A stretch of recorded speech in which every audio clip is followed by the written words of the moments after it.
सूचना केवल हमारे विचार हैं, वित्तीय सलाह नहीं। निर्णय लेने से पहले खुद शोध करें। किसी भी लाभ या हानि के लिए हम उत्तरदायी नहीं हैं।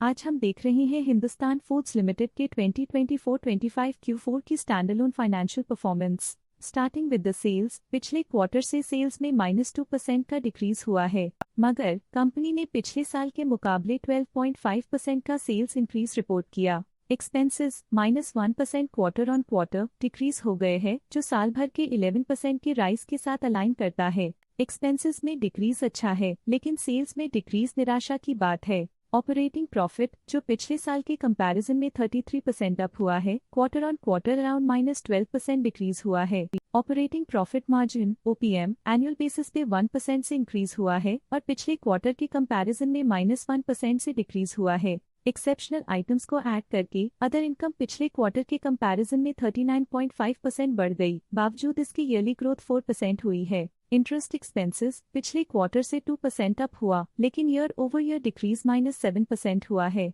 डिप्रिशिएशन कॉस्ट्स में क्वार्टरली -3.5% का डिक्लाइन देखने को मिला और ईयरली बेसिस पे -17% का डिक्रीज देखा गया। प्रॉफिट बिफोर टैक्स एनुअली 86.5% बढ़ा, लेकिन प्रीसीडिंग क्वार्टर से -13% डिक्रीज हुआ है। इस साल कंपनी ने 14.5% टैक्स पे किया और क्वार्टरली कंपनी ने 25.5% टैक्स पे किया है। नेट प्रॉफिट ने ईयर ऑन ईयर 63% का इंक्रीज दिखाया, लेकिन लास्ट क्वार्टर से -13% का कंट्रैक्शन हुआ है। इस क्वार्टर के दौरान कंपनी का परफॉर्मेंस इतना अच्छा नहीं रहा।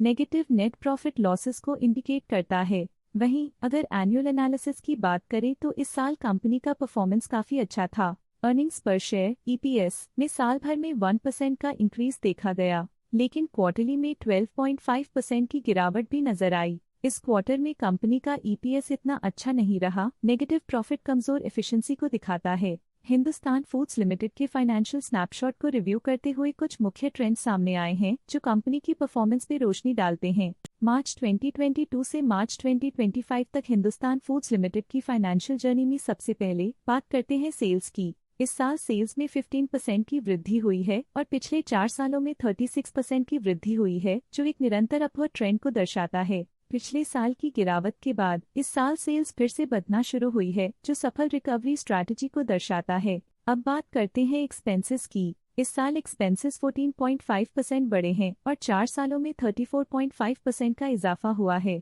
इस साल सेल्स और एक्सपेंसेस एक साथ बढ़ रहे हैं, जो बैलेंस्ड ऑपरेशनल अप्रोच को दर्शाता है। ऑपरेटिंग प्रॉफिट का सफर स्टेडली ऊपर चढ़ रहा है, इस साल 16.5% की बढ़ोतरी के साथ और पिछले 4 सालों में 68% का नोटिसेबल राइज हुआ है। पिछले 3 साल से ऑपरेटिंग प्रॉफिट लगातार बढ़ रहा है, जो कॉस्ट मैनेजमेंट और ऑपरेशनल कुशलता को दर्शाता है। नेट प्रॉफिट का सफर ऊपर की ओर चल पड़ा है, इस साल 32% की चढ़ाई के साथ पिछले 4 सालों में 107% की शानदार वृद्धि हुई है। पिछले 3 साल से नेट प्रॉफिट लगातार बढ़ रहा है, जो फाइनेंशियल हेल्थ को मजबूती देते हुए इन्वेस्टर्स का ध्यान आकर्षित करता है। इस साल EPS में 28.5% की वृद्धि हुई, हालांकि पिछले 4 सालों में -61.5% की गिरावट देखी गई है। एक अस्थायी सेटबैक के बाद EPS ने लगातार दूसरे साल अपनी अपवर्ड ट्रैजेक्टरी को जारी रखा है, जो कंपनी की वॉलेटाइल मार्केट्स में अडेप्टेबिलिटी को दर्शाता है। चलिए अब बात करते हैं शेयर होल्डिंग पैटर्न की। हिंदुस्तान फूड्स की शेयर होल्डिंग रिपोर्ट्स कुछ इस प्रकार की हैं, जो अननोन 2025 के तक चलता है।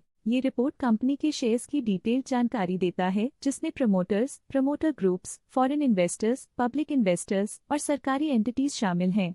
पब्लिक हेल्थ शेयर्स का परसेंटेज 2024 के दिसंबर में 18.26% से 2025 के में 17.97% तक डिक्रीज हो गया। इस डिक्रीज से साफ है कि इस टाइम पीरियड में कंपनी में पब्लिक का हिस्सा डिक्रीज हुआ है।